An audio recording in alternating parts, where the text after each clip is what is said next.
역사는 계속된다. 여의도 DK입니다. 최근 중동의 화약고가 또다시 폭발했습니다. 작년 이스라엘이 이란 본토와 주요 시설을 겨냥해서 대규모 공습을 감행한 데 이어 이번에는 미국까지 나서서 이라크전 이후 최대 규모의 병력을 전개하며 이란을 맹폭격하고 있죠. 그런데 여러분 그거 아시나요? 불과 50년 전만 해도 이란은 중동에서 미국의 배후 국가였습니다. 이란에는 미국 고문단이 넘쳐났고 미국산 최신 전투기까지 사들이던 대표적인 친미 국가였죠. 도대체 이 두 나라 사이에 무슨 일이 있었기에 지금은 서로 악마 취급을 하면서 총구와 미사일을 겨누고 있는 걸까요? 이번 영상에서는 국제 분쟁에서 항상 만악의 근원으로 취급받는 바로 그 나라, 영국의 이란 착취 역사부터 이슬람 혁명, 그리고 최근의 핵 위기와 미사일 공습까지 이란에서 반서방 정서가 확산된 이유와 그동안 있었던 이란의 피 튀기는 역사를 완벽하게 정리해드립니다. 자, 이야기는 20세기 초로 거슬러 올라갑니다. 사실 이란은 공식적인 식민지가 된 적이 없는 자존심 강한 나라입니다. 하지만 이란에서 엄청난 석유가 터지면서 비극이 발생하게 됩니다. 1901년 재정이 파탄난 이란의 카자르 왕조는 뼈아픈 실수를 저지르게 되는데요. 영국인 사업가 윌리엄 녹스 달시에게 단돈 2만 파운드를 받고 무려 60년 동안 이란 국토 대부분의 석유 탐사권을 넘겨버린 겁니다. 조건은 이익의 단 16%만 이란에 준다는 정말 말도 안 되는 노예 계약이었죠.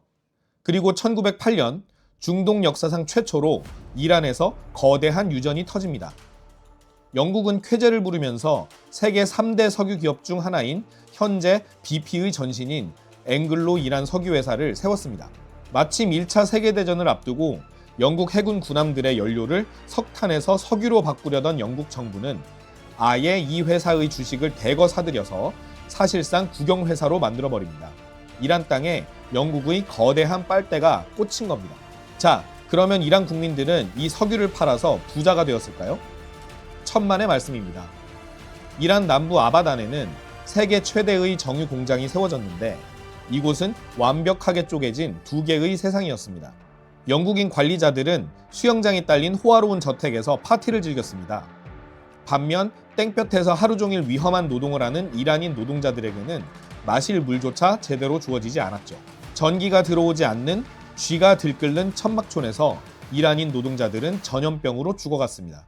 심지어 이란인들은 식수대조차도 영국인과 따로 써야 할 정도로 철저하게 자국당해서 인종차별을 당했습니다.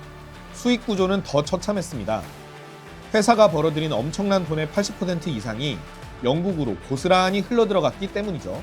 얼마나 어처구니가 없었냐면 훗날 이 회사가 영국 정부에 내는 세금이 이란 정부에 쥐어주는 석유 로열티보다도 훨씬 더 많았을 정도였습니다.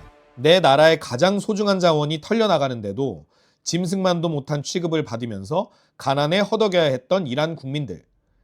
이때 심어진 뼈아픈 분노의 씨앗이 결국 훗날 이란의 역사를 송두리째 뒤집어 놓게 됩니다. 영국의 빨대꽂기에 신음하던 이란 국민들 앞에 구세주 같은 인물이 등장합니다. 바로 1951년 총리에 선출된 민족주의자 모하마드 모사데크였습니다. 그는 취임하자마자 전 세계를 충격에 빠뜨리는 폭탄 선언을 합니다. 이란의 석유는 이란인의 것이다. 모사데크는 영국이 독점하던 석유 회사를 뺏어서 국유화해버리고 영국인 기술자들을 짐 싸서 내쫓았습니다. 이란 국민들은 환호하면서 그를 영웅으로 떠받들었죠. 그리고 타임지는 그를 올해의 인물로 선정할 정도였습니다. 하지만 현실은 냉혹했습니다. 쫓겨난 영국은 곧바로 보복에 들어갔습니다. 전 세계에 이란산 석유를 사면 가만 안 두겠다고 으름장을 놓으며 해상 봉쇄를 단행했죠. 이란의 경제는 순식간에 마비되었고 국민들의 삶은 다시 팍팍해지기 시작했습니다. 영국은 혼자 힘으로 이란 석유 문제 해결이 안 되자 당시 초강대국으로 떠오른 미국에게 SOS를 칩니다. 처음에는 미국도 그건 영국 미사정이라면서 시큰둥한 반응을 보이기도 했죠. 그러자 노련한 영국은 미국이 거절할 수 없는 마법의 단어를 꺼냅니다. 바로 공산당이었습니다. 모사데크 뒤에는 소련이 있다. 가만두면 이란은 제2의 공산국가가 되어서 소련에 석유를 다 갖다 바칠 것이다. 냉전 시대에 공산화라는 말에 노이로제가 걸려 있었던 미국의 아이젠하워 대통령은 이 말에 결국 넘어가고 맙니다. 미국은 영국과 손을 잡고 민주적으로 선출된 이란 정부를 마침내 전복하기 위한 비밀 작전을 계획하게 되죠. 1953년 8월 미국의 CIA와 영국 MI6는 작전명 아약스를 실행해서 모사데크 합법 정부를 무너뜨리기 위한 계획에 나아갔는데, 이들은 쿠데타를 기획하면서 팔레비 국왕에게 모사데크를 총리에서 해임한다는 칙령에 서명해라 라고 압박했습니다. 합법적인 해임처럼 만들기 위해서였죠.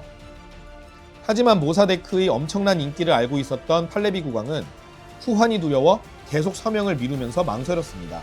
그렇지만 결국 미국의 끈질긴 협박과 회유 끝에 팔레비 국왕은 모사데크에 대한 해임장에 서명을 하게 되죠. 그리고 1953년 8월 15일 밤 국왕의 근위대가 해임장을 들고 모사데크의 집으로 쳐들어갑니다. 그런데 모사데크는 이미 정보망을 통해서 이 사실을 다 알고 있었습니다. 오히려 모사데크에게 충성하는 군대가 국왕의 근위대를 역으로 체포해버리죠. 다음날 아침 쿠데타가 실패했고 모사데크가 자신을 체포하려 한다는 소식을 들은 팔레비 국왕은 패닉에 빠집니다. 그는 부인만 달랑 데리고 경비행기에 올라 이라크 바그다드를 거쳐서 이탈리아 로마로 도망쳐버립니다. 팔레비 국왕은 도망갔지만 미국은 포기하지 않았습니다. 오히려 달러를 미친 듯이 뿌려대면서 정치 깡패들과 군부 세력을 매수해 대규모 폭동을 일으켰죠. 이것을 우리는 가짜 깃발 작전이라고 부릅니다. 결국 8월 19일 두 번째 시도 만에 모사데크 전부는 마침내 전복됩니다. 로마에서 이 기적 같은 소식을 들은 팔레비 국왕은 화려하게 테헤란으로 귀환하게 되죠. 그리고 미국이 이란 민주주의를 짓밟은 이 사건은 이란 국민들의 가슴속에 깊은 반미 감정의 씨앗을 심게 됩니다. 이때부터 이란은 철저한 친미 국가가 됩니다.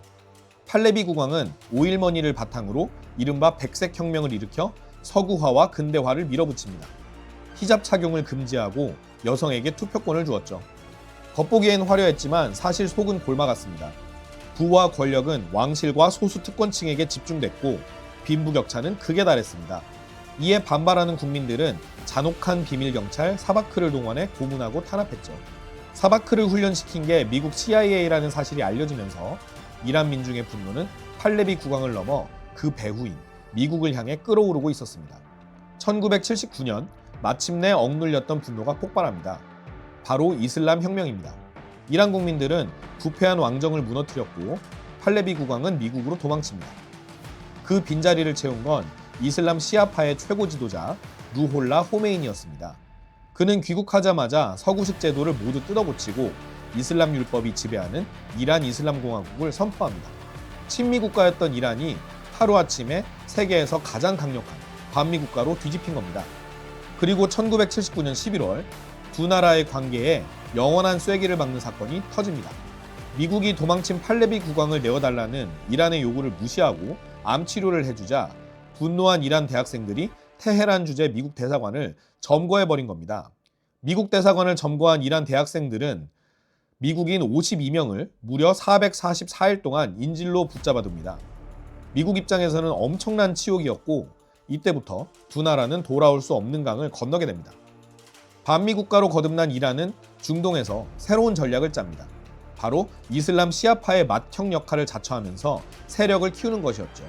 이른바 저항의 축입니다. 미국과 이스라엘의 압도적인 군사력에 정면으로 맞서기 어렵다는 걸 깨달은 이란은 대리전이라는 영리한 전술을 씁니다. 레바논의 헤즈볼라, 팔레스타인의 하마스, 예멘의 후티 반군, 그리고 이라크와 시리아의 민병대들에게 자금과 무기를 대주면서 이스라엘과 미국의 발목을 잡는 것이죠. 이로 인해 이란은 미국의 든든한 동맹인 사우디아라비아 그리고 이스라엘과 중동 패권을 두고 끊임없이 충돌하게 됩니다. 이 갈등에서 빠질 수 없는 게 바로 핵 문제입니다. 아이러니하게도 이란에 처음 핵기술을 전수해준 건 1950년대 친미 시절의 미국이었습니다. 하지만 이슬람 혁명 이후 적대국이 된 이란이 우라늄 농축시설을 가동하자 서방 세계는 발칵 뒤집힙니다. 미국은 이란의 경제를 숨막히게 하는 초강력 제재를 가했죠. 2015년 오바마 행정부 시절 이란이 핵 개발을 멈추는 대가로 경제 제재를 풀어주는 이란 핵 합의가 극적으로 타결되면서 양국 간에는 평화가 찾아오는 듯 했습니다. 하지만 2018년 트럼프 대통령이 이 합의는 최악이라면서 일방적으로 파기해버렸고 배신감을 느낀 이란은 다시 보란듯이 우라늄 농축 농도를 끌어올렸습니다.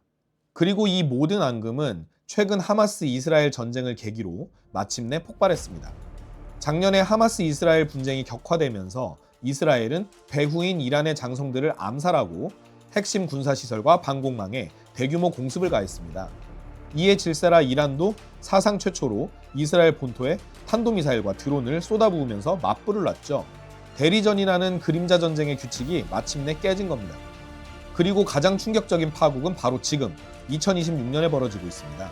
2025년 6월 미국이 이란의 3대 핵심 핵시설을 타격했던 미드나잇 해머 작전은 그저 예고편에 불과했습니다. 2026년 2월 말 미국과 이스라엘은 이란 신정 정권의 완전한 붕괴와 핵, 미사일 능력의 영구적 파괴를 노린 이른바 에픽 퓨리 합동작전을 전격 단행했습니다.